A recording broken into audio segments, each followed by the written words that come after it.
Hello. मेरा आवाज सुनाई दे रहा है क्लियरली? हाँ निमेश भाई। हम्म।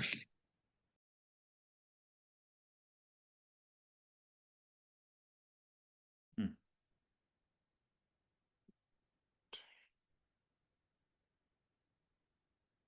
ओम सहजात्म स्वरूप परम गुरु, परम कृपाणु देव, पूज्य पापा जी और सर्व ज्ञानियों का आशीर्वाद लेके हम आज का सत्संग आरंभ करते हैं। जो भी सुने उसे गहराई से समझे और आत्मसात करे। ज्ञानी के वचन मिलना बहुत ही सौभाग्य की बात है और हम सबको ये सौभाग्य प्राप्त है। तो ये सौभाग्य को मिसयूज यानी कि इसको लाइटली मत लीजिए। हम क्या सोचते हैं, कोई भी चीज़ हमको जीवन में फ्री मिलती है उसकी कीमत नहीं होती है, लेकिन ज्ञानी के वचन अमूल्य है। उसकी मतलब कोई तुलना ही नहीं है, कोई कीमत ही नहीं है। तो ये भगवान ने हमें इतने अच्छे ज्ञान, इतनी अच्छी सीख दी है, उसको बिल्कुल मतलब इतने हृदय से ग्रहण करिए कि तृप्त होना है। आत्मा को तृप्त हो जाना है कि मुझे भगवान ने ये दिया, तो अभी मैं इसका पूरा फायदा उठाऊं। इसके लिए कहाँ भी जाओ, जैसे अभी मैंने बताया मैं अभी कनाडा में हूँ, तो कनाडा में हूँ या कहीं भी हो, आप सत्संग को मिस मत करिए। लास्ट टाइम बिकॉज मैं फ्लाइट में था और बताना रह गया, इसके लिए मिस हो गया। लेकिन सत्संग don't miss for anything else. सत्संग से ज़्यादा कोई भी चीज़ इम्पोर्टेंट आपके और मेरे लाइफ में अगर साधक है, उससे ज़्यादा इम्पोर्टेंट और कोई चीज़ होनी ही नहीं चाहिए। अगर होती है तो इसका मतलब ये है कि आपको संसार ज़्यादा प्रिय है, सत्संग का महात्म्य कम है कि जब इस समय होगा तभी मैं आऊँगा या आऊँगी। That is not priority, that is not लगन। मीरा की जैसी लगन थी कि हर समय कृष्ण कृष्ण कृष्ण। तो हमारी भी ऐसी, मीरा तो मतलब महान महान थी। भाई हम उतने महान नहीं बट थोड़े तो कुछ बने। हम्म। तो इतने सब संत महात्माओं के पास से हमें सीखना है और वो ग्रहण करना है। तो महात्म्य सत्संग का, आत्मा का परम महत्व होना जरूरी है, तो ही साधक बन सकते हैं।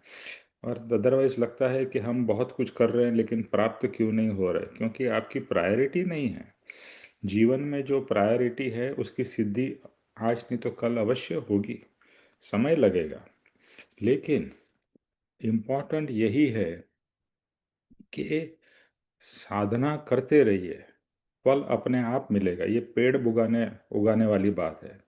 तो पेड़ उग के बाद में फल आने में कितने साल लग जाते हैं, और यहाँ पर सालों साल लगेंगे लेकिन प्रोग्रेस आपको दिखाई देगा। जैसे आपने पेड़ बोया है, कुछ समय तक जमीन में से कुछ दिखाई नहीं देगा, कुछ समय के बाद में कुछ बाहर निकलने लगेगा और आपको लगेगा चलो हाँ कुछ तो हो रहा है। इसी तरह से सत्संग का और ये साधना का फल कभी ना कभी आपको दिखाई देगा और फील होगा अंदर से।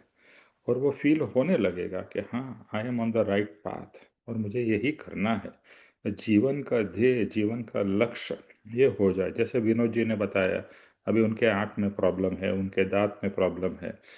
याद रखिए, बुढ़ापा हम सबको है और आएगा, और इंद्रिया, हमारी जो पांच इंद्रिया है वो धीरे धीरे कम काम करने लगेगी।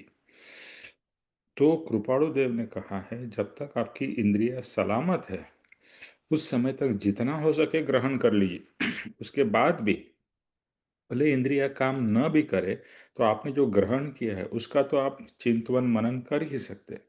जैसे विनोद जी को कहा, भले आंख में नहीं दिखाई दे रहा, कान तो चालू है, कान से सुनो, कान का उपयोग करो। जैसे पांच इंद्रिया है भोग भुगतने के लिए है, लेकिन पांच इंद्रिया है वो ज्ञान प्राप्त करने के लिए भी है। उसको ज्ञानेंद्रिय कहा जाता है, उससे ज्ञान प्राप्त करना है। हमने पांच इंद्रियों को भोग भुगतने में लगा दिया। भोग ठीक है कुछ समय के लिए, थोड़ा शरीर को या मन को शांत करने के लिए, उसकी तृप्ति के लिए भोग भुगत लिया, कोई बुरी बात नहीं है। मैं बुरी बात इसके लिए नहीं कह रहा हूँ कि ठीक है, ऐस हमारी वैसी दशा नहीं है तो ठीक है, लेकिन पांच इंद्रियों का उपयोग ये हमें ज्ञान प्राप्त करने में करना है। जैसे बताया, आंख काम नहीं कर रही, कान है, कान से सुनो, कान से ज्ञान लो। हाँ, तो हर एक इंद्रियों का उपयोग हम कर ही सकते हैं आत्मा का ज्ञान प्राप्त करने में। ठीक है, तो आज से हमारा मोक्ष माला शुरू हो रही है। तो मोक्ष माला, और सबके पास में ये पुस्तक होगी, राइट? तो ये पुस्तक से आज हम शुरू करते हैं। उर्मिल,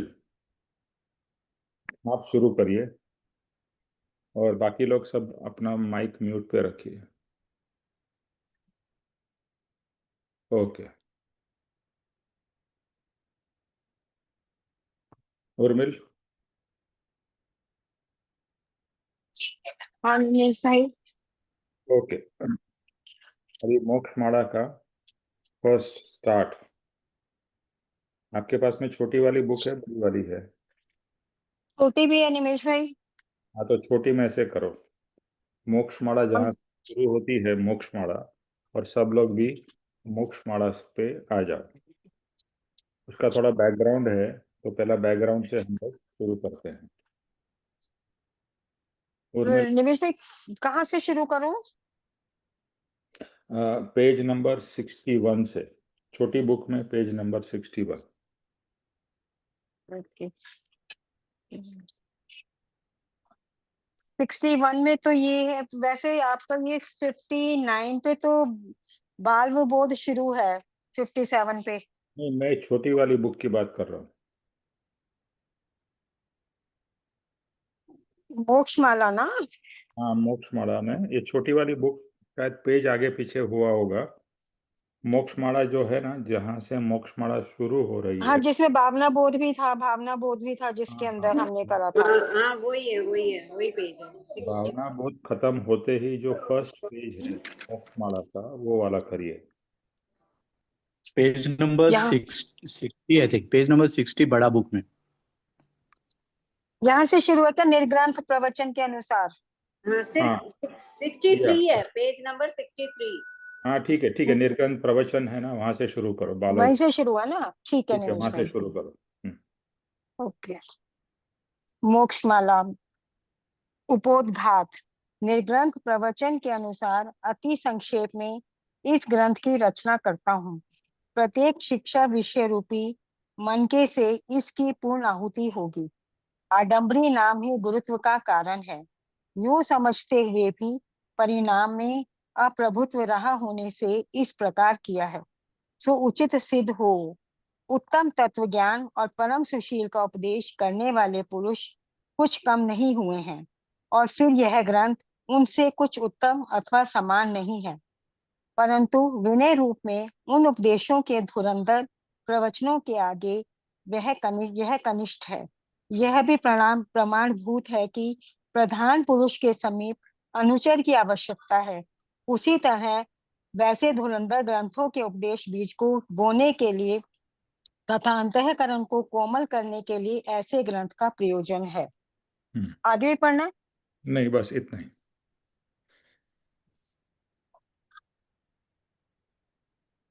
हम्म, अब इसमें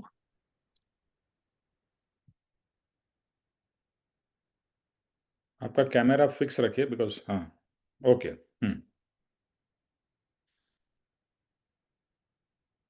आपका म्यूट पे है, उर्मिल।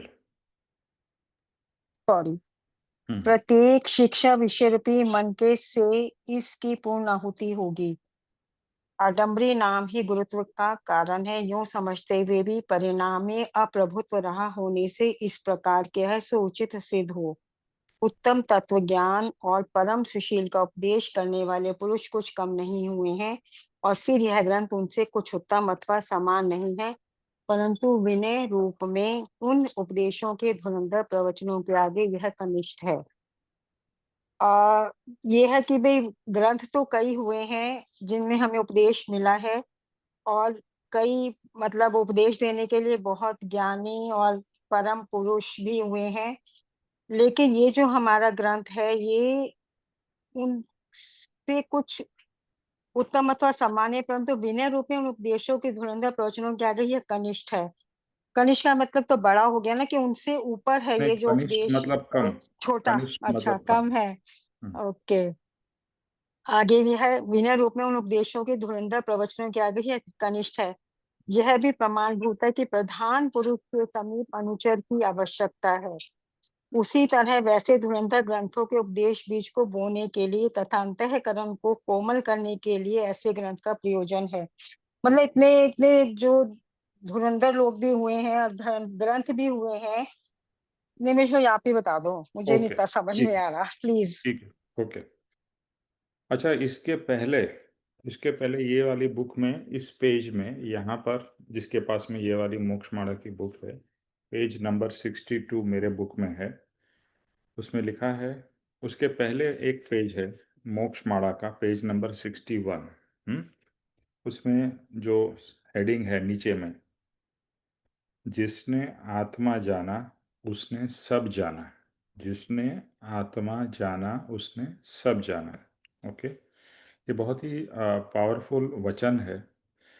और जैसे अभी बात हुई, क्योंकि आत्मा को हम जानते नहीं हैं, आत्मा का महात्म्य नहीं है, तो जैसे हम कहते हैं कि परमात्मा कण कण को जानता है, परमात्मा में सर्वज्ञ ज्ञान है, तो वो ज्ञान कहाँ से आया है? आत्मा में ज्ञान है।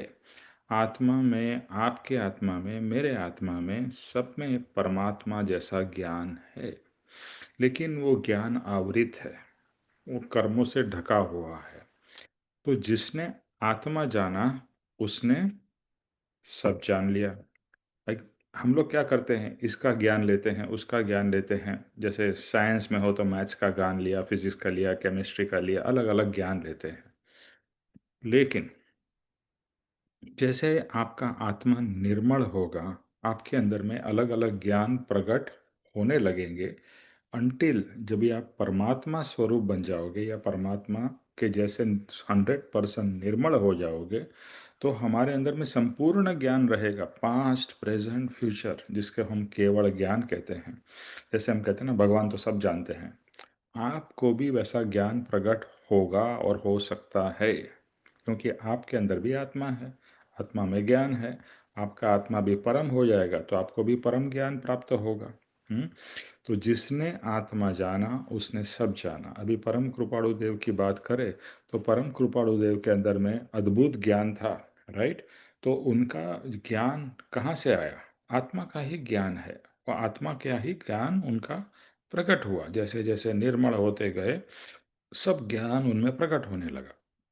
ओके, इसके लिए वो कहीं दूर तक अवधि ज्ञान से बहुत दूर तक जान सकते थे, देख सकते थे। कोई व्यक्ति उनसे मिलने आता था जिनको उन्होंने कभी मिला नहीं है, उसका नाम, उसका बैकग्राउंड, सब कुछ उनके अंदर में निर्मल ज्ञान में प्रकट होता था। तो ये ज्ञान की कैरेक्टरिस्टिक, जैसे आज आपके पास और मेरे पास ज्ञान है, तो हम थोड़ा तो जानते ही है ना, इतना ये सब चीज़ तो हमको पता ही है। कहाँ से पता है? ज्ञान के कारण। लेकिन ज्ञान की सीमा तो sky is the limit. Okay, तो जिसने आत्मा जाना उसने सब जाना। इसीलिए सब संत महात्मा परमात्मा ने क्या बोला है? आत्मज्ञान सर्वश्रेष्ठ है। और इसीलिए आत्मज्ञान प्राप्त करने के लिए आत्मज्ञानी पुरुष की जरूरत है, और आत्मज्ञानी पुरुष ने ही सत्संग का महात्म्य किया है। तो सत्संग और आत्मज्ञानी पुरुष, ये दो इम्पोर्टेंट अवलंबन है जिसके द्वारा हम आत्मज्ञान प्राप्त कर सकते हैं। उसके बाद में नेक्स्ट पेज में ये लिखा है, ज्ञान ध्यान वैराग्यमय उत्तम जहाँ विचार, ए भावे शुभ भावना, ते उतरे भव पार।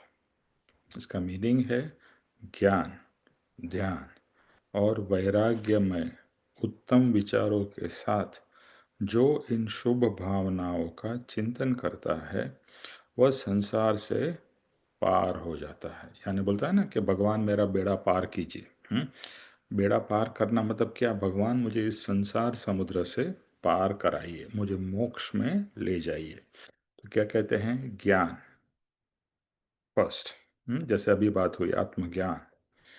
फिर नेक्स्ट है ध्यान, कि ज्ञान और ध्यान, ध्यान से ज्ञान होगा, ज्ञान से ध्यान होगा, और उसके कारण वैराग्यमय जीवन होगा। कि वैराग्य मतलब क्या? डिटैचमेंट, कोई भी चीज का अटैचमेंट नहीं। एवरीथिंग इज, मेरा कुछ भी नहीं है, वैराग्य। तो वैराग्यमय उत्तम विचारों के साथ, जो ये सब विचार कैसे होने चाहिए अपने? उत्तम। उत्तम मतलब ऊंचे विचार।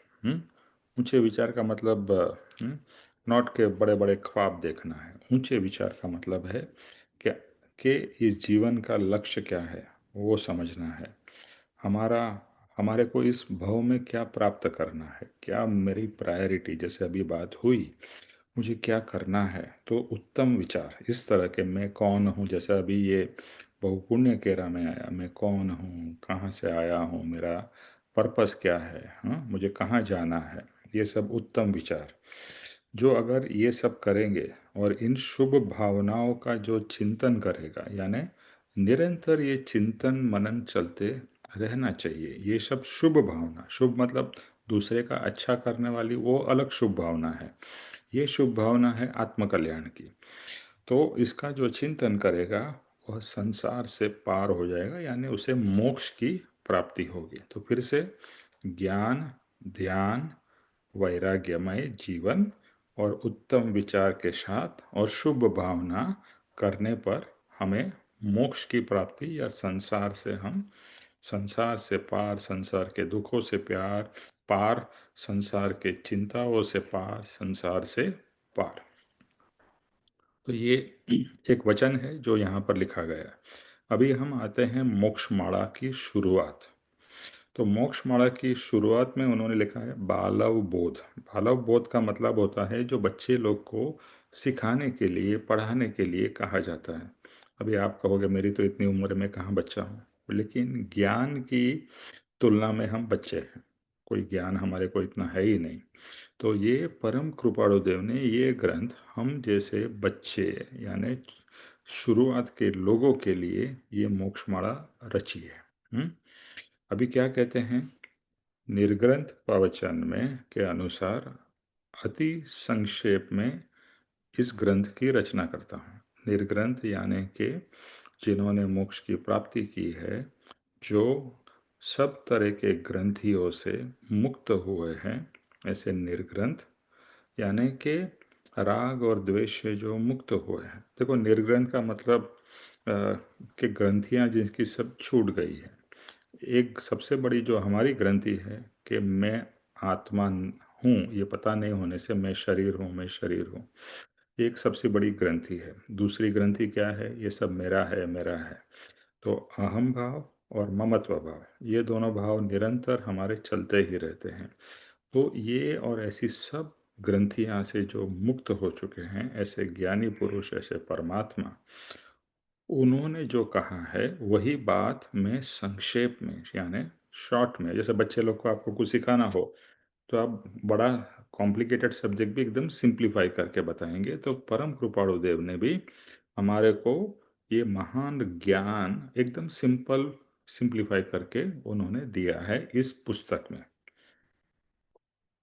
तो और इसमें क्या कहते हैं? प्रत्येक शिक्षा विषय रूपी मन के से इसकी पूर्णा होती है। अगर जिसको भी शिक्षा कुछ बेसिक प्राप्त करनी है, फाउंडेशन तैयार करनी है, उनको जो जो प्राप्त करना है वो इसमें से मिलेगा। हम्म? फिर क्या कहते हैं? आडंबरी नाम ही गुरुत्व का कारण है, यूँ समझते हुए भी परिणाम में अप्रभुत्व रहा होने से इस प्रकार किया है। सो मतलब क्या कहते हैं? देखो, अगर मैं कुछ किसी को बताता हूँ तो क्या होगा? मैं बताऊंगा तो ऐसा लगेगा ओह मुझे कितना ज्ञान है, मुझे कितना पता है। उसके कारण क्या होगा? मुझे में मान अभिमान प्रकट होगा। तो वो कहते हैं कि ऐसा जानते हुए भी, बट मेरा लक्ष्य वो नहीं है, मेरा मान अभिमान का नहीं है कि जो मेरा लक्ष्य है वो दूसरे को कुछ प्राप्त हो, इस लक्ष्य से मैं कुछ बता रहा हूँ और उसकी सिद्धि हो, यानी वो प्राप्त हो जो पर्पस से मैं करना चाह रहा हूँ। और फिर आगे क्या कहते हैं कि उत्तम तत्व ज्ञान और परम सुशील का उपदेश देने वाले बहुत सारे, इतने देखो, आप अभी देखोगे तो इतने सारे ग्रंथ हैं, राइट? महाभारत है, रामायण है, जैनों के ग्रंथ है, फिर गुरु ग्रंथ साहिब है, बाइबल है, कुरान है, बहुत कुछ है ना। आप देखो, भरे पड़े हैं, ये तो वेल नोन है। उसके सिवाय भी कितने सारे लोगों ने कितनी सारी बुक्स आध्यात्म पे लिखी हुई है। तो फिर वो कहते हैं, तो फिर उसके सामने मेरा जो ग्रंथ है वो कोई कंपैरिजन ही नहीं है। मतलब वो तो महान थे, मैं उतना महान नहीं हूँ। देखो यहाँ पर परम कृपाणु देव अपने को एकदम कनिष्ठ, कनिष्ठ मतलब मेरा कोई इतना कोई महानता नहीं है, बट मेरा पर्पस क्या है वो समझाने की कोशिश कर रहे हैं कि मैं उनसे महान हूँ इसके लिए मैंने ये ग्रंथ लिखा है। बिल्कुल नहीं, वो ग्रंथ महान है, बट वो ग्रंथ को मैंने सिंप्लीफाई करके, सब ग्रंथ का मैंने सार लेके ये पुस्तक में दिया है, मोक्षमाला में। That is what he is trying to say कि दूसरा क्या कहते हैं, यह भी प्रमाणभूत है कि प्रधान पुरुष के समीप अनुचर की आवश्यकता है। उसी तरह से जैसे धुरंधर ग्रंथों के उपदेश बीज को बोने के लिए तथा अंतःकरण को कोमल करने के लिए, यानी कि आपको कोई बड़ा ग्रंथ पढ़ना हो, पीएचडी करनी हो, तो पीएचडी के पहले प्राइमरी पढ़ना पड़ेगा, सेकेंडरी पढ़ना पड़ेगा, फिर आप आगे ग्रेजुएट और पोस्ट ग्रेजुएट और पीएचडी स्टेप्स है ना। तो यहाँ पर परम कृपाणु देव कह रहे हैं कि वो महान ग्रंथ, महान बोध समझने के लिए ये आपको एक एलिमेंट्री ज्ञान प्राप्त कराएगा, ये मेरा प्रयोजन है। ओके, सो इस हेतु से देखो, वो लिख रहे हैं तो अपने को उनका लक्ष्य बता रहे हैं, क्यों क्यों मैंने ये ग्रंथ लिखा। Okay, so basically in nutshell, एकदम सिंप्लीफाई करके सबको समझ में आए, हमारे जैसे बच्चे लोगों को समझ में आए, उसके लिए ये ग्रंथ मोक्षमाला लिखा है। इसके लिए लिखा है बालव बोध, बच्चे लोगों के लिए बोध। और हम एक चीज हमेशा याद रखना, कभी भी मान अभिमान करना ही नहीं कि मुझे तो बहुत समझ में आ गया, मुझे बहुत पता है। महान ज्ञानियों के सामने हम जरा भी नहीं हैं, हम तो अभी एकदम बच्चे हैं ज्ञान की तुलना में। तो हमें तो बहुत सीखना है। तो ये ग्रंथ उस भाव से ग्रहण करना है कि मुझे कुछ पता नहीं है, क्योंकि जैसा ही ये लगेगा कि मुझे तो मालूम है, मुझे तो पता है, आपकी अंदर यानी माइंड में क्या होता है, द मोमेंट यू फील कि आई नो, तो माइंड ग्रहण करना ही बंद कर देता है। सो नेवर एवर, पापा जी भी ये कहते थे, अगर आपको कुछ पता चल भी गया, कुछ प्राप्त हुआ ज्ञान में, तो यही सोचना है कि हाँ मुझे इतना प्राप्त हुआ है लेकिन अभी बहुत प्राप्त करना है। हमारी जर्नी कहाँ तक की है? हमारी जर्नी जब तक हम परमात्मा का जैसा ज्ञान प्राप्त नहीं करते हैं, उतनी लंबी जर्नी है। तो ये तो माउंट एवरेस्ट चढ़ने से भी कहीं गुना ज़्यादा बड़ी लंबी जर्नी है। तो ये याद रखना, ये ध्यान रखना, उस भाव से हमें ये लेना है, ग्रहण करना। ओके ज्योतिष भाई, नेक्स्ट पैराग्राफ लीजिए।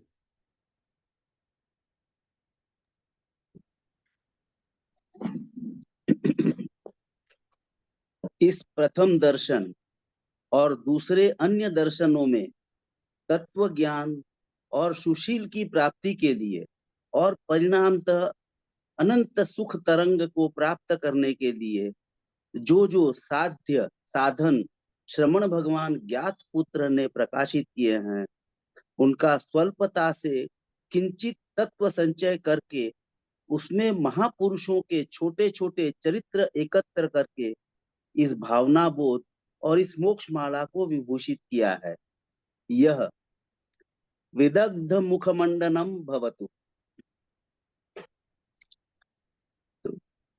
कृपाणु देव यहाँ कह रहे हैं कि ये भावना बोध मोक्ष माला जो लिखा है, ये मोक्ष माला मतलब बालाव बोध, बच्चों को सिखाने के लिए, मतलब हम तो अभी बच्चे ही हैं, तो हमको ये सिखाने के लिए तो प्रथम दर्शन मतलब और अन्य दर्शन में तत्व ज्ञान और सुशील ये दो चीजें रहती है। तत्व ज्ञान मतलब आत्मा का ज्ञान, तत्व मतलब आत्मा, और सुशील की प्राप्ति, सुशील मतलब व्यवहार कुशलता कह ले या व्यवहार शुद्धि कह ले यहाँ पर, या जो भी कह ले, उस उसको प्राप्त करने के लिए, उसको प्राप्त करके हमें क्या प्राप्त करना है? अनंत सुख तरंग मतलब अनंत सुख की प्राप्ति करनी है, मतलब आत्मा का ज्ञान करना है। आत्मा का ज्ञान ही मतलब सुख, अनंत सुख है, वो लास्टिंग सुख है।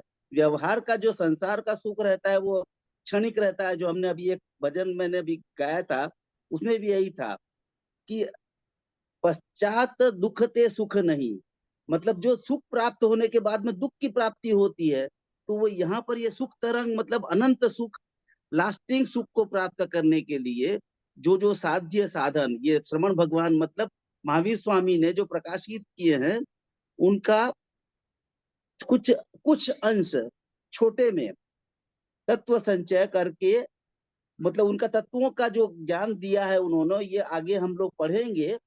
और उसमें महापुरुषों के छोटे छोटे चरित्र को लेकर के वो ज्ञान का उन्होंने बोध दिया है कृपाणु देव ने। तो ये भावना बोध, ये मोक्ष माला को जो किया है वो ऐसा है। और ये विदग्ध मुखमंडनम भवतु, भवतु मतलब हो, प्राप्त हो, जिनका मतलब विदग्ध मतलब जो अज्ञान से दुखी हैं, मतलब जो मैं एकदम शब्दार्थ मुझे पता नहीं, लेकिन मेन यही है कि हम लोग संसार से जो दुखी हैं उसको ये तत्व ज्ञान और सुशीलता ये सब प्राप्त करके हम मंडन करें। मंडन करें मतलब उसको प्राप्त करके आगे बढ़े, ऐसा कह सकते हैं। तो ये बहुत क्लियर नहीं हो रहा है मेरे को ये संस्कृत का। आप अभी आप निमेश भाई आप थोड़ा बताइए इसके बारे में। ठीक है। ओके, तो यहाँ पर परम कृपाणु देव कह रहे हैं कि ये प्रथम दर्शन और दूसरे अन्य दर्शनों में तत्व ज्ञान, दो चीज यहाँ पर इनका लक्ष्य है। तत्व ज्ञान सबसे इम्पोर्टेंट है। तत्व ज्ञान, तत्व मतलब इस पूरे ब्रह्मांड का जो रहस्य है, मैं कौन हूँ, ये सब क्या है, क्यों हो रहा है, मेरे जीवन में ऐसे क्या क्या हो रहा है, उसका कारण क्या है, मतलब to know all the secrets of the universe. मतलब नॉट ओनली चांद तारों के सीक्रेट की यहाँ बात उतनी नहीं हो रही है, बट हमारे स्वयं के जीवन के सीक्रेट की बात हो रही है कि मेरे जीवन में ये हुआ, क्या कारण था, अभी मुझे क्या प्राप्त करना है, एटसेट्रा। तो तत्व, मैं कौन हूँ, सबसे इम्पोर्टेंट प्रश्न सभी ज्ञानियों ने एक ही किया है, हु एम आई, मैं कौन हूँ। और फिर उसमें से हमें ये बताया है कि आप शरीर नहीं आत्मा हो। तो आत्मा को जानना है, आत्मा को पहचानना है। बट आत्मा का स्वरूप क्या है, आत्मा कौन है, कैसा है? हम्म? शरीर को तो हम जानते हैं बिकॉज दिखता है, राइट? आँख कान नाक ये सब, हाथ पाँव, शरीर very visible, very much aware. लेकिन आत्मा एकदम छुपा हुआ तत्व है, तो उसे ढूंढ के निकालना है। क्योंकि आत्मा को अभी तक तो हम जानते ही नहीं थे, हम सिर्फ आत्मा शब्द सुना था या सोल शब्द सुना था या रूह शब्द सुना था। But what is that, we had no idea. अभी यहाँ पर आके समझ में आ रहा है कि आत्मा सो एंड सो है, कि भाई ज्ञान स्वरूप है। आत्मा में वेदन शक्ति है, यानी फील करने की शक्ति सिर्फ आत्मा में है, न ये किताब में है, न ये कंप्यूटर में है, न ये दीवार में है। जड़ में फीलिंग नहीं है, ज्ञान नहीं है, आत्मा में है। आत्मा अदृश्य पदार्थ है, कभी दिखता नहीं है। आत्मा अजर है, अमर है, अविनाशी है। तो ये सब जो तत्व है आत्मा का, वो हमें प्राप्त करना है, उसके ऊपर सोचना है। देखो हम ये तो बहुत इजीली बोल, आत्मा अजर अमर अविनाशी, without any feeling, any realisation कि अगर आत्मा अजर है, व्हाट डज इट मीन।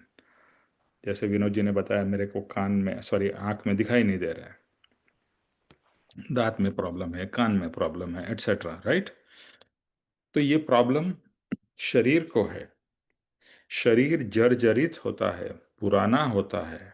आत्मा कैसा है, अजर है, वो कभी भी पुराना नहीं होता, इट्स ऑलवेज फ्रेश, एक ऐसा तत्व है जिसको कुछ नहीं होता है, अजर है, जर्जरित नहीं होता है, न नया न पुराना, कुछ नहीं। It is always fresh as it is. शरीर बूढ़ा होता है, आत्मा कभी भी बूढ़ा नहीं होता, ये ध्यान में रखना। और अपने आप को शरीर से हमेशा अलग करते रहना कि शरीर को तकलीफ है, मुझे नहीं। ये शरीर में तकलीफ हो रही है, शरीर में, कान में, आँख में, नाक में, ये तो शरीर का गुण है, ये मेरा गुण नहीं है। मैं तो आत्मा हूँ, मैं ज्ञान स्वरूप हूँ, और मेरा ज्ञान हमेशा इंडिपेंडेंट रहेगा। सेकंड, अमर है, मरने वाला नहीं है। अच्छा, सबको मरने का डर पड़ा ही रहता है, मैं मर जाऊंगा, मेरा ऐसा होगा वैसा होगा। सबसे बड़ा भय सबको मृत्यु का है। अमर हूँ मैं, कहाँ मरने वाला। अभी हमारे स्टाफ की एक लड़की है, उसका फादर एक्सपायर हुआ, तो मैं उसको वही एक्सप्लेन कर रहा था कि आपके फादर एक्सपायर नहीं हुए हैं, उनकी बॉडी एक्सपायर हुई है, वो भी एक्सपायर तो नहीं हुई है, बॉडी यहाँ पर है, आत्मा निकल गया, अभी बॉडी में से आत्मा निकल गया तो बॉडी इज यूजलेस, तो इसके लिए उसको दफना देते हैं, क्रिमेट करते हैं। तो बेसिकली आत्मा तो चला गया, आपके फादर और किधर चले गए, यानी उनका जो आत्मा है और कोई शरीर में चले गए, मरा थोड़ी है, अमर है। और तीसरा, अविनाशी, कि कभी भी उसका नाश हो ही नहीं सकता। जैसे आप कितने भी बॉम्ब लगा दो, ये शरीर के चिथड़े चिथड़े हो जाएंगे, हर एक चीज़। जैसे अभी इंडिया पाकिस्तान का टेंशन चल रहा था, सबको भय था, अरे न्यूक्लियर बॉम्ब यूज़ होगा, ये होगा, उससे क्या होगा। न्यूक्लियर बॉम्ब से सब कुछ तहस नहस हो सकता है, आत्मा बिल्कुल नहीं। आत्मा कितने भी बॉम्ब लगा दो, न टूटेगा, न फूटेगा, न कुछ होगा। इसके लिए ज्ञान पुराने ग्रंथों में लिखा है, ना आत्मा जल सकता है, ना आत्मा कट सकता है, ना आत्मा मर सकता है, आत्मा को कुछ नहीं हो सकता। तो ये जो रियलाइजेशन है कि मैं आत्मा हूँ और मुझे कुछ नहीं होने वाला है, बाकी जो भी हो रहा है ये शरीर को, मन को, इसको उसको हो रहा है, आत्मा इससे इंडिपेंडेंट है। जब ये सब रियलाइजेशन आता है, इसको कहते हैं तत्व ज्ञान। तो ये तत्व ज्ञान को सिर्फ शब्द से नहीं, ये तो अभी हम शब्द से बोल रहे हैं, इसको एक पूरा रियलाइजेशन करना है। और जब ये रियलाइजेशन होगा, you will feel very powerful, because I am इंडेस्ट्रक्टिबल। जैसे बच्चे लोग के कार्टून होते हैं ना, सुपरमैन और ये वॉट एवर, स्पाइडर मैन, फलाना टिकना, वो कभी भी कुछ उसको होता ही नहीं है, बिकॉज उसमें इतनी शक्ति है। ही मैन, आप में उतनी और उससे जही कहीं गुना ज़्यादा शक्ति इस आत्मा में है। You are super powerful, so why are you afraid. किसकी चिंता, चिंता तो शरीर की, चिंता इसके शरीर के चीज़ों की है, बट आप तो हो ही नहीं वो। तो जब तक ये ज्ञान अंदर से नहीं प्रकट होगा, जिसको हम कहते हैं रियलाइजेशन, तब तक आप चिंता में, दुख में, सब में रहोगे ही। तो तत्व ज्ञान। और दूसरा क्या कहा, सुशील। सुशील का मतलब है बिहेवियर। जो संसार के चीज़ों की बिहेवियर की बात ही होती है कि किस तरह से हमें संसार में जीना है, किस तरह से लोगों से वर्तन करना है, किस तरह से हमारे अंदर में सुशील यानी कि राइट कैरेक्टर्स हो, राइट चीज़ें हमारे अंदर में प्रकट हो। तो इसके लिए और अनंत सुख तरंग को प्राप्त करने के लिए, देखो, सबको ये रियलाइज होता ही नहीं है।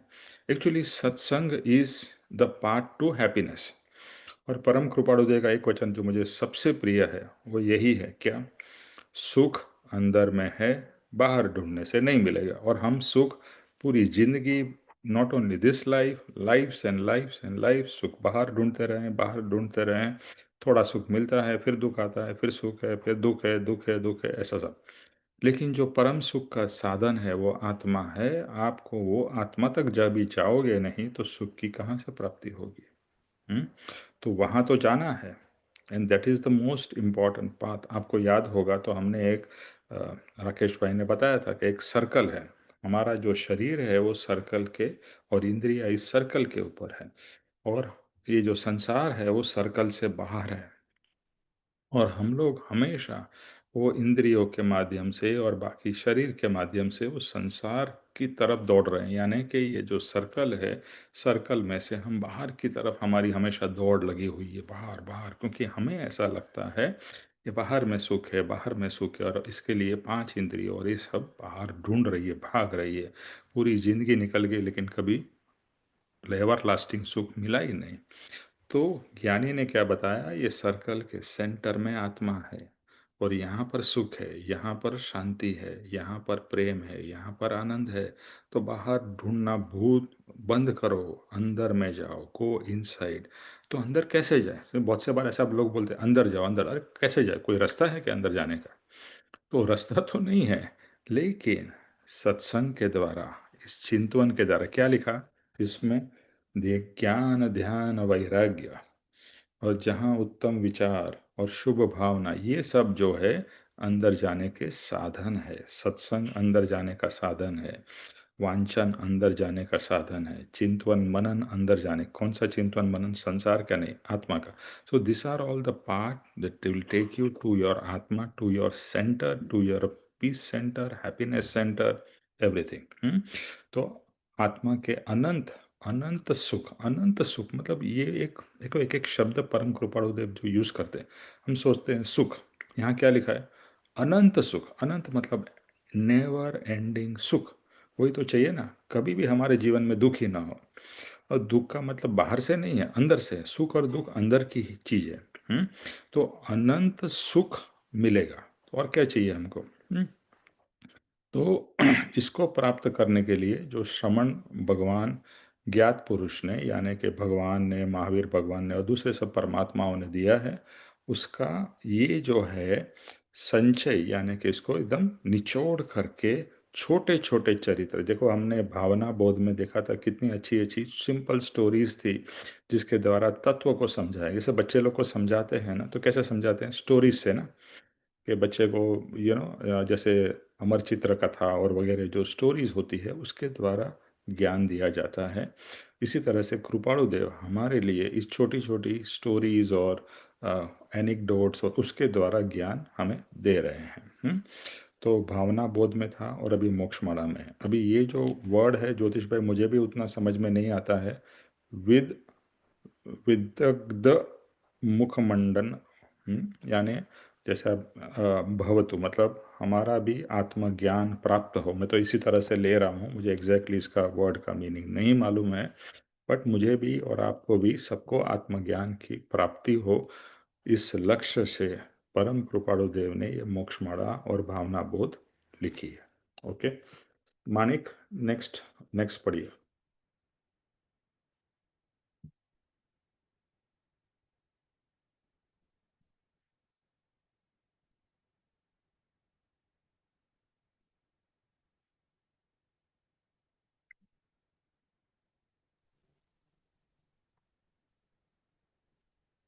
मानिक, आपके पास में वो छोटी वाली बुक है क्या?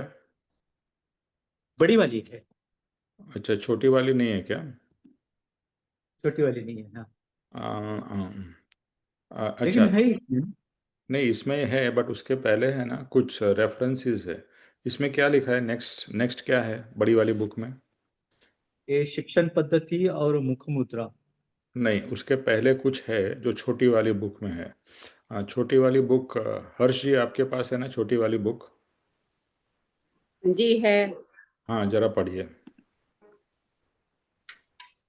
अ, ये यहाँ से है ना, श्रीमद जी के पत्रों में हाँ, से मोक्षमाला संबंधी।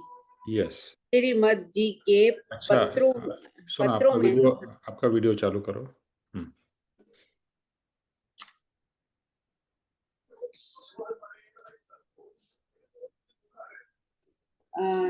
श्रीमद जी के पत्रों में से मोक्षमाला संबंधी।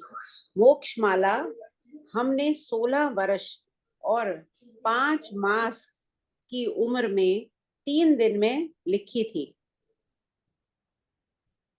67वें पाठ पर स्याही डुल जाने से वह पाठ उन्हें लिखना पड़ा था, और उस स्थान पर बहु पुण्य केरा पुंज थी का अमूल्य तात्विक विचार का काव्य रखा था। जैन मार्ग को यथार्थ समझाने का उसमें प्रयास किया है। जिनोक्त मार्ग से कुछ भी न्यूनाधिक उसमें नहीं कहा है। जिनोक्त मार्ग से कुछ भी न्यूनाधिक उसमें नहीं कहा है। वीत राग मार्ग में आबाल वृद्ध की रुचि हो, आबाल वृद्ध की रुचि हो, उसका स्वरूप समझ में आए, उसके बीज का हृदय में रोपण हो, इस हेतु से उसकी बालाव बालाव बोध रूप योजना की है। उस शैली और उस बोध का अनुसरण करने के लिए भी यह नमूना दिया गया है। इसका प्रज्ञावबोध भाग भिन्न है, उसे कोई रचेगा। इसके छपने में विलंब होने से अग्रिम ग्राहकों की आकुलता दूर करने के लिए तत्पश्चात भावना बोध रचकर उपहार रूप में ग्राहकों को दिया था। जी जी। ओके, ये बताइए। सर इसमें बस इन्होंने रेफरेंस दिया है कि मोक्षमाला हमने 16 वर्ष और 5 मास की उम्र में 3 दिन में लिखी थी। मतलब वो इसमें यही बता रहे हैं कि भाई किस अवस्था में, यानी बाल अवस्था में समझो, उन्होंने ये पुस्तक लिखी। और 67वें पाठ पर स्याही डुल जाने से वह पाठ पुनः लिखना पड़ा था। उस स्थान पर बहुपुण्य केरा पुंज थी का अमूल्य तात्विक विचार का काव्य रखा था। सर आप ही बता दो प्लीज। ठीक है, ओके। सो बेसिकली मोक्षमाला का इम्पोर्टेंस यहाँ पर बता रहे हैं, कि मोक्षमाला क्यों इम्पोर्टेंट है। तो परे अभी हमको ये समझना है कि परम कृपाणु देव ने ही इसके बारे में क्या कहा है। बुक तो लिख ली थी उसके बाद में काफ़ी समय के बाद में उन्होंने ये इसके बारे में कहीं कहीं पर बताया है। क्या लिखा है कि मोक्षमाला उन्होंने कौन से साल में लिखी थी? 16 साल और 5 मास, मतलब 16-17 साल की उम्र में लिखी हुई है मोक्षमाला। कितने दिन में लिखी? 3 दिन में। 3 दिन में पूरा आध्यात्मिक एक ग्रंथ, भले छोटा ग्रंथ बट पूरा एक आध्यात्मिक ग्रंथ उन्होंने लिख दिया सिर्फ 3 दिन की टाइम में। और सबसे इम्पोर्टेंट बात ये जो है, जो उसमें 108 चैप्टर्स है मोक्षमाला में। जैसे आपको पता है हर जगह पे 108 का बहुत माला महत्व है। हमारे जो माला होती है उसमें भी 108 मन के होते हैं। तो 108 इस तरह से उन्होंने मोक्षमाला के चैप्टर्स लिखे हैं। तो उसको शिक्षा पाठ उन्होंने लिखा है। तो उसके अंदर में 67, बिकॉज उस समय वो बॉल पेन और ये सब चीज़ नहीं थी, तो वो पेन मालूम है ना आपको, वो उसमें स्याही होती थी, उसमें डुबा के फिर लिखते थे। तो वो डुबाने गए और वो गिर गई 67 वाले चैप्टर पे ऊपर, और गिर गई। तो उन्होंने वापस वही चीज़ नहीं लिखी, लेकिन एक काव्य लिखा जो अभी ज्योतिष भाई ने अभी गाया, बहुपुण्य केरा पुंजती। वो काव्य इतना अद्भुत है, मुझे बहुत प्रिय है, सबको ही प्रिय है, क्योंकि वो काव्य में क्या मार्ग देखो, परम कृपाणु देखिए शैली क्या है। हर एक पत्र में, हर एक कविता में उन्होंने पूरा मोक्ष का मार्ग दिया है। और ये जो 67 है वो तो बहुत ही अद्भुत है। तो वो 16 साल की उम्र में लिखा हुआ इतना अद्भुत अ, पद लिखा है, अमूल्य तत्व विचार के, अमूल्य तत्व विचार कर कि क्या है तत्व और अमूल्य है।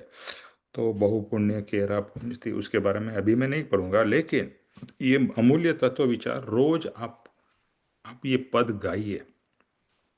एक बात है कि नित्य क्रम रोज करना है।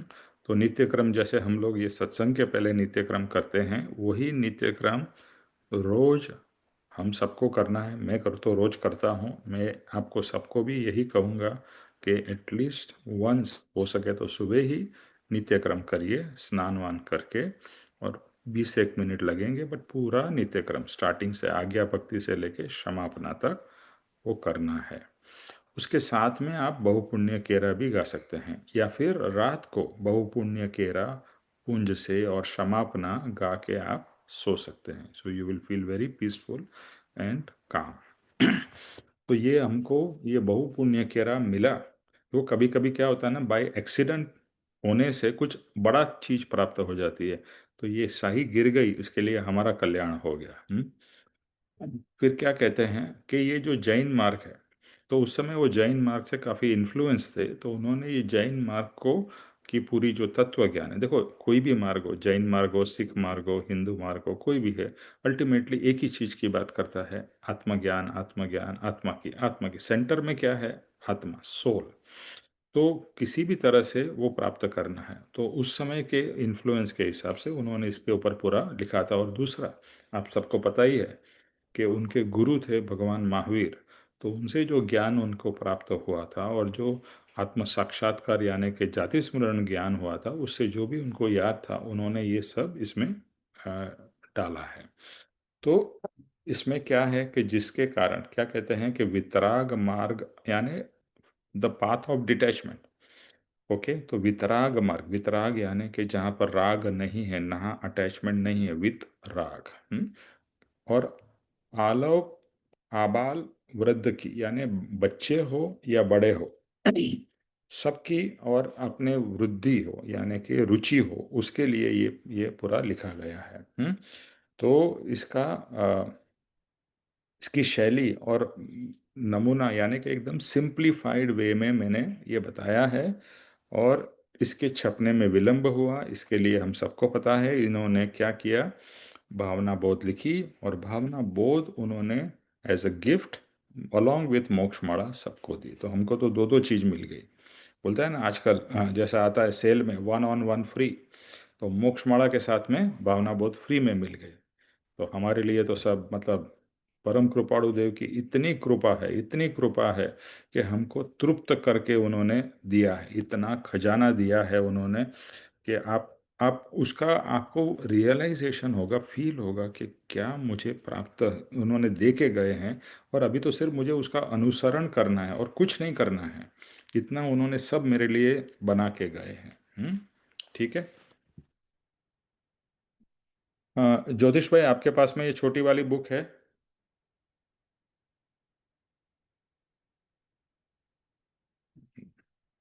ज्योतिष भाई, किसके पास में? उर्मिल, आपके पास है छोटी वाली? इसमें मैं थोड़ा बाहर हूँ, बुक तो अच्छा, है, मैं ठीक है। थोड़ा बाहर हूँ। अच्छा, जो ज्योतिष भाई, इसलिए वचनामृत में है। नहीं ये वचनामृत में नहीं है। ठीक है, मैं पढ़ लेता हूँ और मैं इसका एक्सप्लेन कर देता हूँ। फिर मोक्ष, हाँ, मोक्षमाला में शब्दांतर अथवा प्रसंग विशेष में कोई वाक्यांतर करने की वृत्ति हो तो करे। उपोद्घात आदि लिखने की वृत्ति हो तो लिखे। जीवन चरित्र की वृत्ति उपशांत करे। उपोद्घात वाचक को, श्रोता को अल्प अल्प मतांतर की वृत्ति विस्मृत होकर ज्ञानी पुरुष के आत्म स्वभाव रूप परम धर्म का विचार करने की स्फुरना हो, ऐसे लक्ष्य से समांतर रखे। ये सहज सूचन है शांति। तो उन्होंने जब ये मोक्षमाला लिखी थी तो उसकी कॉपीज उनके जो खास लोग थे उनको भेजी थी। और उन्होंने क्या कहा कि अगर आपको लगता है कि इसमें कुछ चेंजेस करना जैसा है, अभी सोचो परम कृपाणु देव के अंदर में हमको चेंज करने की, तो बोला आप कर सकते हो। मतलब जैसा आपने कुछ लिखा और मुझे कुछ लगे कि इसमें थोड़ा चेंजेस करना चाहिए टू मेक इट बेटर, तो उन्होंने बोला है कि आप ये कर सकते हैं। ऑब्वियसली किसी ने किया नहीं। तीसरा बात उन्होंने लिखा है जो नेक्स्ट है, मोक्षमाला के पाठ हमने माप माप कर लिखे हैं। पुनरावृत्ति के संबंध में आप यथा सुख प्रवृत्ति करें। कतिपय वाक्यों के नीचे लकीर खींची है, वैसा करने की जरूरत नहीं है।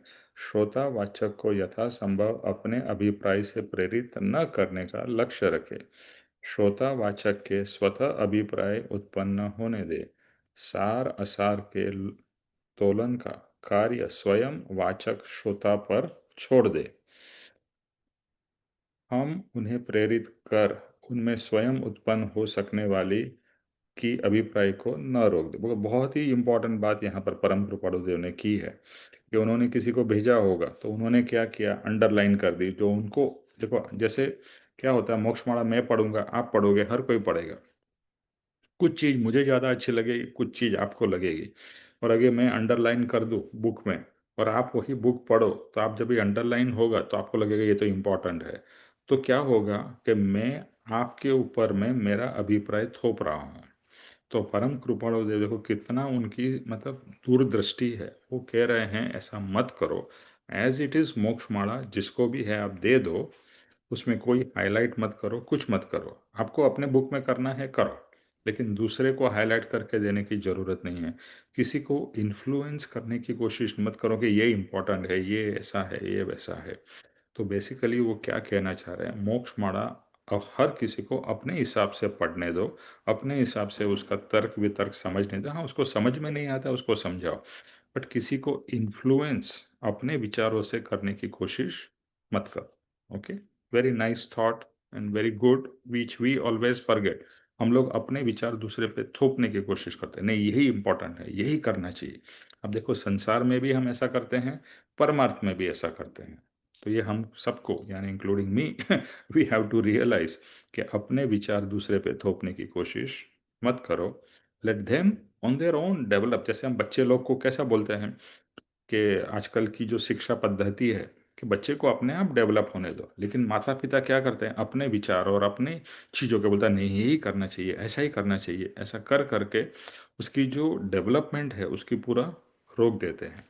So let the child blossom. इसी तरह से कृपाणु देव कह रहे हैं कि हर कोई व्यक्ति जो मोक्ष माड़ा पड़े उसे ब्लॉसम होने दो, उसे अपने आप आध्यात्मिक तरीके से ग्रो होने दो। ओके मानिक, अभी आप शिक्षा पद्धति और मुख मुद्रा वो लीजिए।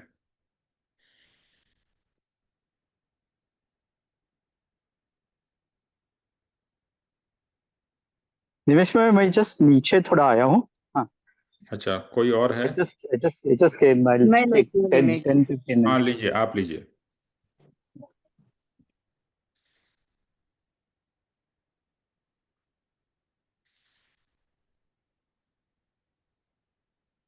शिक्षण पद्धति और मुखमुद्रा।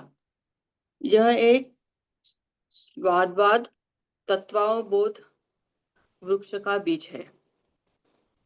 यह ग्रंथ तत्व प्राप्ति की जिज्ञासा उत्पन्न कर सकने की कुछ अंश में भी सामर्थ्य रखता है। यह समभाव से कहता हूँ। पाठक और वाचक वर्ग से मुख्य अनुरोध यह है कि शिक्षा पाठों को मुखाग्र करने की अपेक्षा यथाशक्ति मनन करें, उनके तात्पर्य का अनुभव करें। जिनकी समझ में न आता हो वे ज्ञाता शिक्षक या मुनियों से समझे, और ऐसा योग न मिले तो 5-7 बार उन पाठों को पढ़ जाए। एक पाठ पढ़ जाने के बाद आधी घड़ी उस पर विचार करके अंतःकरण से पूछे कि क्या तात्पर्य मिला। उन तात्पर्यों में से हेय, ज्ञेय और उपादेय क्या है। ऐसा करने से पूरा ग्रंथ समझा जा सकेगा। हृदय कोमल होगा, विचार शक्ति खिलेगी और जैन तत्व पर सम्यक श्रद्धा होगी। यह ग्रंथ कुछ पठन करने के लिए नहीं है, मनन करने के लिए है। इसमें अर्थरूप शिक्षा की योजना की है। यह योजना बालावबोध रूप है। विवेचन और प्रज्ञावबोध भाग भिन्न है। यह उनका एक खंड है, फिर भी सामान्य तत्वरूप है। हम्म, हम्म, अभी ये पैराग्राफ में उन्होंने शिक्षण पद्धति और मुख मुद्रा कुछ समझ में नहीं आया निमेश जी। हम्म। उनका मुख देखो सिंपल है, मुख मतलब फेस, मुद्रा मतलब फेस की जो हाव भाव, एक्सप्रेशंस एक्सप्रेशंस। Expressions okay. तो ये जो दोनों है, ये एक वृक्ष के जैसा है। उसमें वो तत्वज्ञान में के स्वरूप में बताया गया है, और इसमें जो सामर्थ्य है वो तत्वबोध की, वो जो क्यूरियोसिटी है, वो क्यूरियोसिटी उसमें जाग जाती है।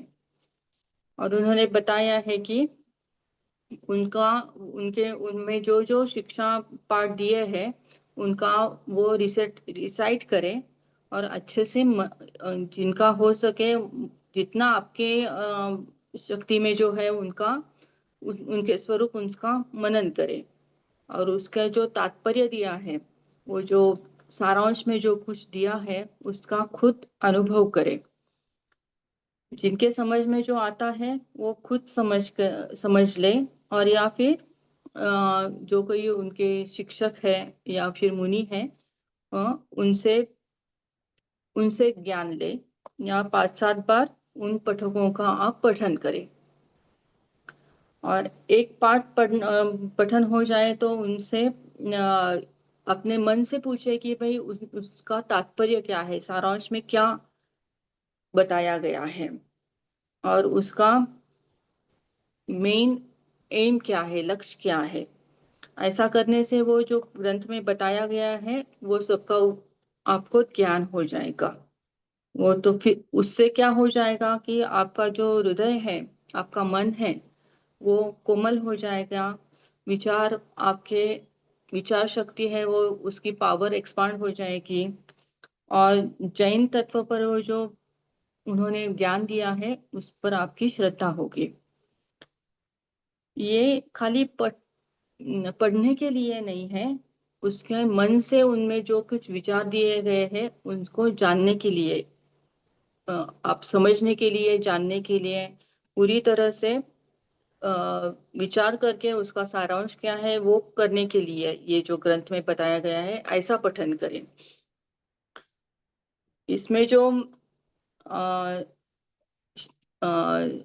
शिक्षा देने की जो योजना की है वो बालाबोध रूप में है, ऐसा बताया गया है। और विवेचन और प्रज्ञाबोध ये दोनों भाग भिन्न है, उनका भी एक खंड है और उनको भी वो भी एक सामान्य तत्वरूप है, ऐसा बताया गया है। या ओके, तो इसकी शिक्षण पद्धति कैसी है? तो ये जो है, ये जो बुक है, पहली बात तो ये नॉवल नहीं है। इसके लिए इसको नॉवल के जैसा पढ़ना नहीं है कि पढ़ गए। बहुत से लोग होते हैं, वो बोलता है मैंने मोक्षमाला कृपाणुदय ने 3 दिन में लिखी, मैंने 2 दिन में पढ़ ली। भाई ये पढ़ने की चीज़ ही नहीं है। पढ़ना जरूरी है, पढ़ना is the first step, but what is most important उसके ऊपर में मनन करना। इसके लिए उन्होंने 2 बार लिखा है कि ये पढ़ने के लिए नहीं है, मनन करने के लिए है। मनन मतलब आपने जो पढ़ा उसको अंदर में चयन करना है। व्हाट इज़ द मीनिंग, इसका क्या है, क्यों लिखा है, इससे मुझे क्या फ़ायदा होगा, मुझे क्या ग्रहण करना है। तो जैसे हम खाना खाते हैं तो उसको च्यू करते हैं। च्यू क्यों करते हैं? उसके बाद में अंदर जाके डाइजेस्ट होता है, अंदर भी पूरा प्रोसेस होता है, तब जाके खाना और उसके जो तत्व है बॉडी में ग्रहण होते हैं और बॉडी को शक्ति मिलती है। यही प्रोसेस जैसे फूड की है, यही प्रोसेस ज्ञान की भी है। जो आपने पढ़ लिया मतलब मुंह में रख दिया, फिर मनन किया यानी कि आपने चू किया, फिर और उसके ऊपर में चिंतन करना। इसके लिए परम कृपाणुदय क्या कहते हैं, कोई भी चीज़ को एक बार मत पढ़िए, पहले तो पढ़ना कैसे है पढ़ लीजिए। फिर उन्होंने क्या कहा है, आधी घड़ी मतलब 10-15 मिनट उसके ऊपर में विचार करिए। 2 घड़ी मतलब 48 मिनट्स है, 24 मिनट्स, आधी घड़ी मतलब 12 मिनट। तो आधी घड़ी उसके ऊपर में सोचिए। मैंने एक लाइन पढ़ी, देखो एक एक एक लाइन पढ़नी है, एक लाइन पढ़िए, then think what is it. फिर नेक्स्ट लाइन, मतलब भले आपको एक चैप्टर पढ़ने में 10 दिन लगे, डजेंट मैटर, लेकिन उसको पूरा तत्व जो है वो अपने अंदर आत्मा में उतरना जरूरी है। Then only things will happen. जैसे आपने खाना खाया और निकल गया तो बॉडी को कुछ नहीं मिलेगा। इसी तरह से हम क्या करते हैं, सत्संग में भी आते हैं, सत्संग सुनते हैं, न उसमें नोट्स बनाते हैं, सिर्फ सुन लेते हैं, अच्छा लगता है, फिर भूल जाते हैं। तो जो भी तत्व था एक कान से आया और दूसरे से निकल गया। तो तत्व को ग्रहण करना है। इसके लिए सत्संग करते समय भी with full focus, with full attention, एक जगह पे। मैं सबको यही कहूँगा कि जब भी सत्संग हो एक जगह पे शांत बैठकर इन वन पोजीशन कंटिन्यूअस 2 घंटा है, तो आप पूरा उसके ऊपर में अटेंशन दे के उसके ऊपर फोकस करिए। क्योंकि जैसे ही आप बाहर जाओगे, भले आप सुन सकोगे, बट बाहर जाओगे तो आपका माइंड तो डाइवर्ट होगा ही। So this is a suggestion, आपको करना नहीं करना आपके ऊपर है, but this is what I do when I am in satsang. I am at one place, no phone calls, no disturbance, nothing. Satsang मतलब most important time, it is my meeting with God. याद रखो, satsang is your meeting with God, परमात्मा से आपकी meeting है। अभी आपको कितना इंपॉर्टेंस देना चाहिए वो आप समझ चाहिए। तो फिर परम कृपाणु देव क्या कह रहे हैं कि यह एक स्यादवाद, स्यादवाद का मतलब होता है कि एक ही चीज को अलग अलग नए से समझना और सब नए को एक्सेप्ट करना, स्यादवाद। स्यादवाद मतलब accepting all the angles. Normally क्या होता है, we accept only one angle, मेरा angle that is the only way. तो स्यादवाद में तेरा भी एंगल मेरा भी, जैसा भी मैं मेरा चेहरा देखूंगा आगे से ऐसा दिखा देगा, साइड से ऐसा लगेगा, ऊपर से ऐसा, पीछे से ऐसा। तो जो जहाँ से देख रहा है वो एंगल से दिखाई देगा। But Syadvad is like a 360 degrees view, accepting all the views, नए और पॉइंट्स ऑफ व्यू। तो शादवाद तत्वबोध वृक्ष का बीज है। ये जो मैंने लिखा है ये वृक्ष नहीं है, वृक्ष का बीज है। इट इज अ सीड, इतना छोटा सा है, बट इस छोटे से बीज में से क्या निकलेगा, पूरा पूरा झाड़, पूरा पेड़, एक tree. A tree comes out from one small seed. तो ये सीड है, ये बीज है, बट बीज के बिना पेड़ उगेगा ही नहीं। तो बीज इज द मोस्ट इंपॉर्टेंट। तो ये जो मोक्ष माला है ये तत्व ज्ञान का बीज है। फिर क्या कहते हैं, तत्व प्राप्ति की जिज्ञासा उत्पन्न करने के लिए, तो एक तो आपको जिज्ञासा होनी चाहिए पढ़ने के लिए, और पढ़ने के बाद में आपकी और जिज्ञासा, क्यूरियोसिटी बढ़नी चाहिए। जैसे आप कोई भी चीज़ करते हो, जैसे आप पिक्चर देखते हो, राइट, आप मूवी देखते हो, स्टार्टिंग देखते हो, अगर पिक्चर अच्छी है तो आपको अच्छा लगेगा, and then you will be curious, इसके बाद क्या होगा, इसके बाद क्या होगा। और पिक्चर अच्छी नहीं लगेगी तो आप बोलोगे यार फॉरगेट इट। तो जिज्ञासा से आपने शुरुआत की और जिज्ञासा आपकी बढ़ती जानी चाहिए। यानी आत्मज्ञान में या आत्मा के आध्यात्म प्रोसेस में your curiosity should always keep on increasing. मुझे इतना समझ में, अरे ये तो इतना, जैसे आप समुद्र में डुबकी मारते हो, आपने कुछ अच्छी चीज़ देखी, then you will be like amazed, अरे इसमें ये भी है, ये भी है, ये भी है। तो ये जो पूरा आध्यात्म का समुंदर है, तो उसमें डुबकी मार के आपकी क्यूरियोसिटी बढ़े, इसके लिए ये मोक्षमाला लिखी गई है। हम्म? और क्या कहते हैं, पाठक और वाचक, यानी जो पढ़ने वाला, सुनने वाला। बिकॉज कुछ लोग होते हैं उस जमाने में और आज के ज़माने में भी जिन्होंने पढ़ा ही नहीं है, यानी कि वो अभण है, जिसको कहते हैं, जिसने पढ़ाई ही नहीं की है, इलिटरेट जिसे कहते हैं।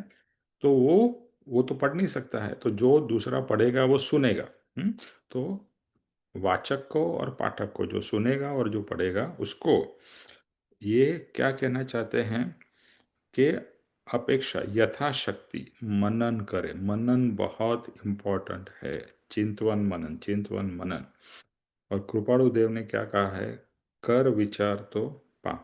अगर आत्मज्ञान प्राप्त करना है, विचार से ही प्राप्त होगा। और विचार करने के लिए उसका मसाला चाहिए। हाँ, कोई विचार करना हो तो कोई चीज़ होनी चाहिए। अगर मैं ये पढ़ूंगा तो मुझे उसके विचार आएंगे, यानी कि विचार करने के लिए दिस आर दी एलिमेंट्स जो आपने पढ़े हैं, उसके ऊपर में deep thinking, thinking, thinking, thinking, all kinds of thinking. भले उल्टे सीधे भी विचार आए, लेकिन उसी के ऊपर में विचार करना है। हम्म, ओके। और जिसे समझ में ना आता हो वो दूसरे सीनियर से बात करे, मुनि से, ज्ञानी पुरुष से बात करे। और कहते हैं अगर आपके पास में ऐसा कोई भी व्यक्ति न हो तो आपको क्या करना है, एक ही पाठ को बार बार पढ़ना है, लेकिन लाइन बाय लाइन थोड़ा पढ़ो, फिर उसके ऊपर विचार करो।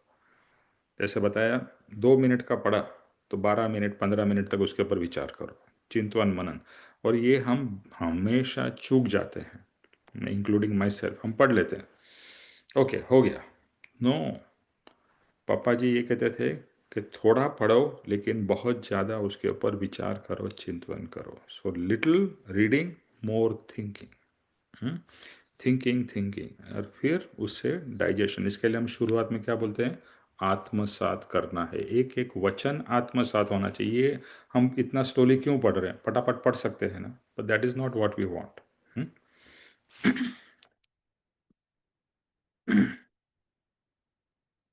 और फिर पढ़ने के बाद में हमें ये अपने आप से पूछना है कि मुझे इससे क्या बोध मिला, मुझे इससे क्या सीख मिली, और मुझे हे गे उपादे, यानी कि मुझे क्या इसमें से लेने जैसा है और मेरे जीवन में से क्या छोड़ने जैसा है। और क्या जानने जैसा है। तीन चीज, क्या छोड़ने जैसा है, क्या ग्रहण करने जैसा है, और क्या जानने जैसा है। हे गे उपादे। तो ये पूरा ग्रंथ उस प्रोसेस से हमें पढ़ना है, करना है। और इसको करने से बहुत इम्पोर्टेंट, देखो आज तक है ना हम जड़ के जैसे हो गए हैं, तो परम कृपाणु देव क्या कहते हैं? इससे हमारा हृदय कोमल होगा। हृदय क्या होगा? सॉफ्ट होगा। हाँ, विचार शक्ति हमारी बढ़ेगी। और जैन तत्व या अध्यात्म तत्व, देखो जैन तत्व कोई अलग तत्व नहीं है, आत्मा का ही तत्व है। तो जैन तत्व पे यानी आत्मा के तत्व पे आपकी श्रद्धा बढ़ेगी। बस फिर से वापस वही है कि पठन के लिए नहीं, मनन के लिए। ओके, ज्योतिष भाई नेक्स्ट पढ़िए।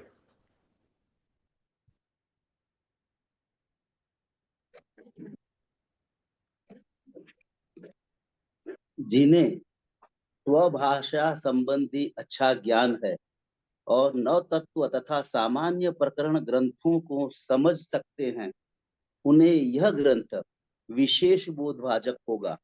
इतना तो अवश्य अनुरोध है कि छोटे बालकों को इन शिक्षा पाठों का तात्पर्य सविधि समझाएं। ज्ञानशाला में विद्यार्थियों को शिक्षा पाठ मुखाग्र कराएं और बारंबार समझाएं। जिन जिन ग्रंथों की इसके लिए सहायता लेनी योग्य हो वह ली जाए।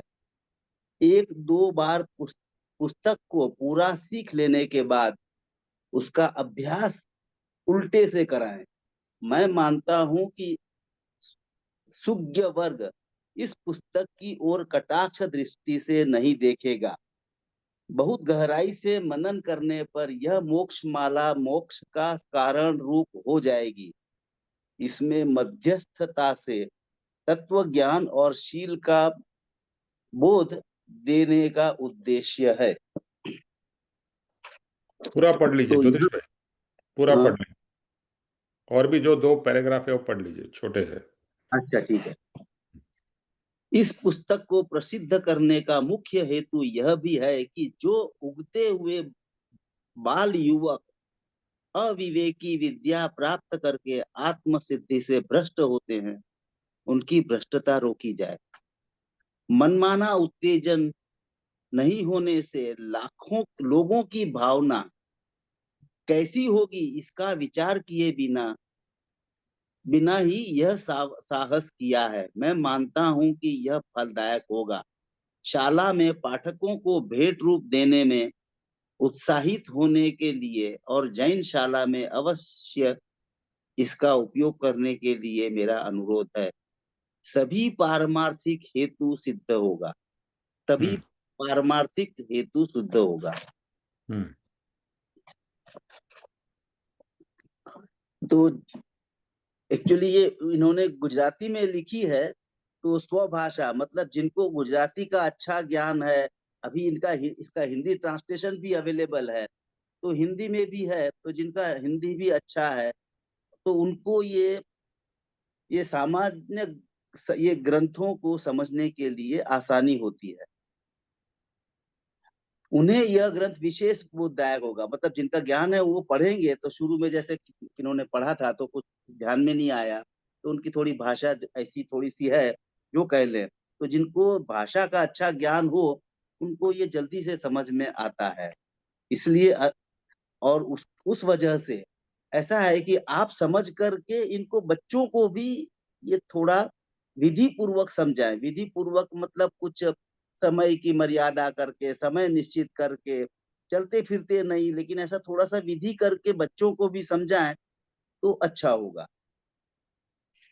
और ज्ञानशाला में विद्यार्थियों को ज्ञानशाला में मतलब जो स्कूल में बच्चे पढ़ाते हैं उस हिसाब से स्कूल जाए, तो उनको बच्चे लोगों को शुरू में ये कुछ थोड़ा ऊंचे प्रकार का ज्ञान हो लगता है, तो उनको मुखाग्र कराए कि उनको बोले कि ये थोड़ा सा रट लो या जो भी आपको ठीक लगे वैसा कर लो, फिर हम परीक्षा लेंगे, ऐसा कुछ करके कि हालांकि उनको कितना अंदर जाएगा, कितना मनन करना उनके लिए हो सकता है कि थोड़ा सा कठिन हो, लेकिन ये मुखाग्र करके उनको बार बार समझाएंगे तो उनके भी अंदर में ये जाएगा, ऐसा कह रहे हैं।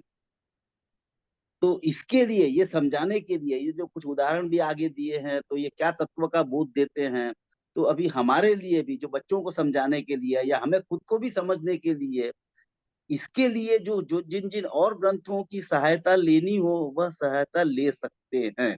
हमें भी पता है कि धर्म के बारे में बहुत सारी पुस्तकें रहती हैं, बेसिक भी रहती है, तत्व ज्ञान संबंधी भी ऊंचे विचार की भी रहती है।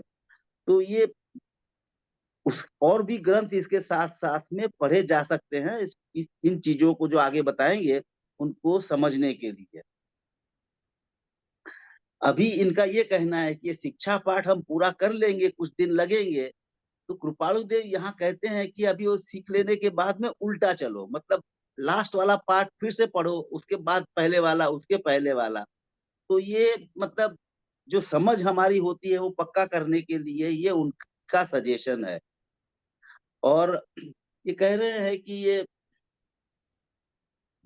ये जो पुस्तक मैं दे रहा हूं आपको, उसको सुज्ञ वर्ग मतलब जो क्या बोलते हैं लर्नेड पीपुल, एजुकेटेड पीपुल है, जिनको लगता है कि हमें बहुत सारी चीजें पता है, तो वो इस ग्रंथ को कटाक्ष दृष्टि से मतलब क्रिटिकल एंगल से न देखें। क्रिटिकल एंगल से मतलब कुछ लोग मतलब जो जानते हैं कुछ चीजें ये जो मतलब तो वो उसको क्रिटिसाइज करने लग सकते हैं, तो ऐसा न करें।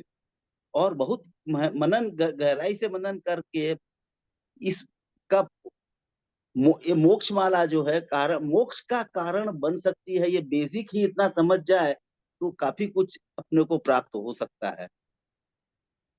और इसमें मध्यस्थता से मतलब बिना कोई आगे पीछे सोचे बिना ये देने का उनका उद्देश्य है। ये इनका कोई मतलब उद्देश्य दूसरा कुछ नहीं है कृपाणु देव का ये पुस्तक देने का, कि सिर्फ तत्व ज्ञान और शील का बोध हो, यही उनका उद्देश्य है। यही कृपाणु देव अभी फिर से कह रहे हैं, बार बार ये कह रहे हैं कि इसको बच्चे लोगों को पढ़ाओ, आप भी पढ़ो, समझो, उद्देश्य करो और क्रिटिकल दृष्टि से इसको मत देखो।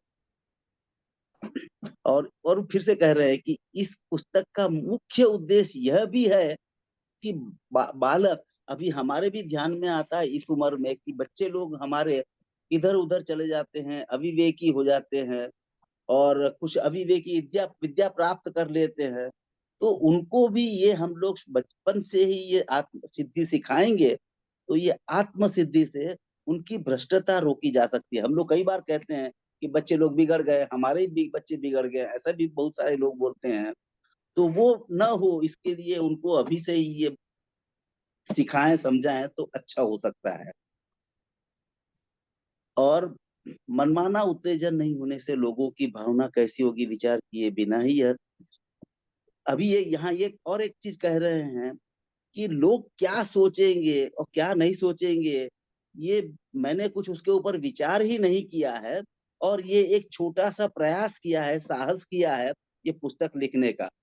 और उनका कहना है कि ये अवश्य इसका फल मिलेगा, उनका मानना है, क्योंकि उनका तो ज्ञान हम लोगों ने आगे भी देखा है कि ये 16-17 साल की उम्र में ही उनका काफी ज्ञान था, काफी मतलब पूर्व आराधना के कारण काफी उनको पता था। और ये और एक सजेशन दे रहे हैं कि ये पुस्तक को उत्साहित करने जैनशाला में या स्कूलों में बच्चे लोगों को भेंट स्वरूप दें, तो यह ये प्रार्थना कर रहे हैं, अनुरोध कर रहे हैं, सजेशन दे रहे हैं, तभी ये पारमार्थिक हेतु शुद्ध होगा। मतलब हमको आइडिया है कि हम भी परमार्थ के बारे में सीखे, सोचे और कुछ आत्मा का कल्याण करें, तो बच्चे लोगों को भी ये करने के लिए तो इनको ये वोट भेंट स्वरूप दे, ये सजेशन कर रहे हैं। ये मैंने समझा है। निमेश भाई आप थोड़ा सा और विस्तार से। नहीं ज्योतिष भाई, आपने बहुत अच्छी तरह से पूरा एक्सप्लेन कर दिया है, और अभी टाइम भी हो गया है, सो आई think more or less everything you have covered. बार बार यही बात परम कृपाणु देव कहने की कोशिश कर रहे हैं। मेरा मेरा मेरा प्रयोजन क्या है, मेरा इंटेंशन क्या है? मेरा इंटेंशन यही है कि सबको इस मोक्ष माला से बेनिफिट हो, और एक्चुअली बच्चे लोगों को राइट फ्रॉम, जैसे हम बच्चे लोगों को ABCD बाकी सब कुछ सिखाते हैं, लेकिन आध्यात्मिक ज्ञान देते ही नहीं हैं। मतलब I also feel so strongly कि ये सब चीज़ें बेसिक स्कूल में पढ़ाई जानी चाहिए, तो बच्चे when from the early age वो ग्रहण करेंगे तो उनका कितना अच्छा डेवलपमेंट होगा। लेकिन हम अध्यात्म को छोड़ के बाकी सब संसार का ज्ञान देने में पड़े रहते हैं, और उसमें भी किस तरह से पैसा बनाया जाए उसी के ऊपर ज्ञान ज़्यादा होता है कि भाई यू पढ़ लिख के तुम जॉब करो, बिजनेस करो। बट दो चीज़ मिसिंग है, एक तो अध्यात्म और दूसरा सुशीलता, जैसे कि किस तरह से वर्तन करना चाहिए समाज में, किस तरह से बिहेवियर होना चाहिए। आजकल के बच्चे लोग देखो कितने ब्रैश हो गए हैं, मतलब they don't care for the parents, for the seniors, दूसरे लोगों के लिए उनकी भावना कुछ एकदम सेल्फिश हो गए हैं। तो ये सब जो शिक्षा है बचपन से ही मिलेगी, आध्यात्म और सामाजिक शिक्षा, वो बहुत ज़्यादा इम्पोर्टेंट, उसको छोड़ के बाकी सब पढ़ाया जाता है।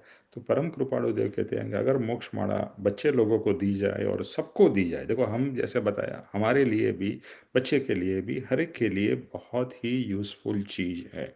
और बाकी सब ज्योतिष भाई ने पूरा एक्सप्लेन किया ही है। अभी टाइम हो गया है, so we will stop now. Vinod ji, Jai Swaroop करिए, कर सकेंगे?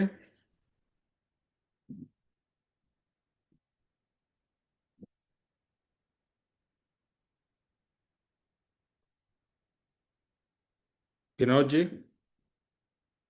हेलो। हम्म, आपका माइक भी खोल दीजिए, माइक भी म्यूट पे है।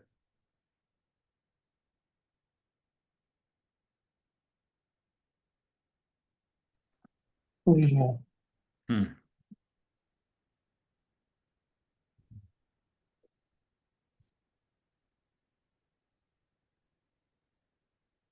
जय श्री सद्गुरुदेव वंदन। जय श्री सद्गुरुदेव। जय स्वरूप समझा, जय स्वरूप समझा बिना पाम्यो दुख अनंत, समझा गुरु ते पद नमो श्री सद्गुरु भगवंत। नमस्कार। परम पुरुष प्रभु सद्गुरु परम ज्ञान सुखधाम, जेने आप्यू भान में तेने सदा प्रणाम। नमस्कार। जय छता जैनी दशा वर्ते देहातीत, તે જ્ઞાનીના ચરણમાં ઓ વંદન અગણિત। નમસ્કાર। हे परम कृपालु देव, जन्म जरा मरणादि सब दुखों का अत्यंत अक्षय करने वाला वितराग पुरुष का मूल मार्ग आप श्रीमान ने अनंत कृपा करके मुझे दिया।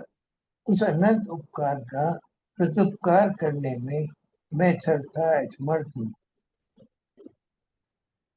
फिर आप श्रीमान कुछ भी लेने में सर्वथा निष्प्रय है, जिससे मैं मन वचन काया की एकाग्रता से आपके चरणारविंदों में नमस्कार करता हूँ। आपकी परम भक्ति और वितराग पुरुष के मूल धर्म की उपासना मेरे हृदय वह पर्यंत अखंड जागृत इतना मांगता हूँ, वे सफल हो। ओम शांति शांति शांति। जय श्री सद्गुरुदेव। त्रिलोक के नाथ की जय हो। जय जय हो। हो। जय हो। जय हो।